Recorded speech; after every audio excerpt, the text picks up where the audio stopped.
Hi friends, ఇప్పుడు complex నెంబర్స్లో level 1 ప్రాబ్లమ్స్లో ఉన్నాం. ఒకవేళ జేఈఈ మెయిన్స్కి కానీ ఈఏపీ సెట్కి కానీ కాంప్లెక్స్ నెంబర్స్ నుంచి ఈజీ క్వశ్చన్స్ అడగాలనుకుంటే లెవెల్ 1 ప్రాబ్లమ్స్ అడుగుతారు మ్యాక్సిమం. సో ఇక్కడ క్వశ్చన్ ఏమంటే summation n equals to 0 to infinity 2i/3 whole power n equals to ఎంత అని అడిగినారు. కింద 4 ఆప్షన్స్ ఇచ్చారు. చాలా సింపుల్ క్వశ్చనే, ఎట్లా చూద్దాం. ఇది ఇక్కడ వాళ్ళు ఏమన్నారు, summation n equals to 0 to infinity కదా. సో ఇక్కడ n ఉంది, ఇక్కడ n అనేది 0 ఒకసారి పెట్టుకుంటాం, ప్లస్ చేస్తాం, 1 పెట్టుకుంటాం, ప్లస్ చేస్తాం, అట్లా ఇన్ఫినిటీ వరకు ఉంది. సో ఇది ఏ సిరీస్లో ఉంది, జీపీ సిరీస్లో ఇంక్రిమెంట్ అవ్వకుంటుంది. First 2i/3 whole power 0 plus 2i/3 whole power 1 plus 2i/3 whole square and so on infinity వరకు. ఇలా ఉన్నప్పుడు దాని యొక్క సమ్ ఆఫ్ n టర్మ్స్ ఏమవుతాయి, Sn equals to a/1 - r అనేది వస్తుంది ఎప్పుడు ఇన్ఫినిటీలో ఉన్నప్పుడు.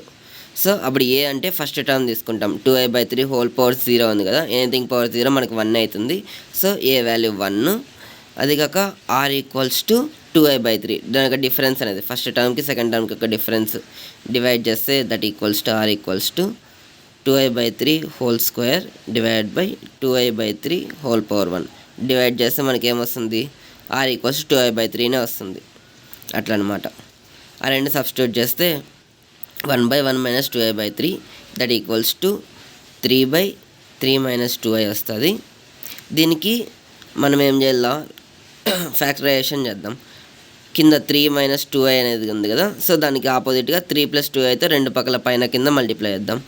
3 + 2i డివైడ్ బై 3 + 2i. దీన్ని మల్టిప్లై చేస్తే 3 × 3 9, 3 × 2 6, 6i divide by a - b × a + b అనే ఫామ్లో ఉంది. అప్పుడు ఏం చేస్తాం, a² - b² అనే ఫామ్లో వేస్తాం. అట్లా వేసినప్పుడు 4i² వస్తుంది కదా. సో ఉండే -i², రెండు i² అంటే 1 -1 కదా, మైనస్ ఇంటూ మైనస్ ప్లస్ అయిపోతుంది. సో మనకి 9 + 4 వస్తుంది. అప్పుడు 9 + 6i/13 అనేది మనకు ఆన్సర్. ఇది ఆప్షన్స్లో ఫస్ట్ ఆప్షన్లో ఉంది. Therefore option 1 is correct. Thanks for watching friends. Please support me by like, share and subscribe our channel.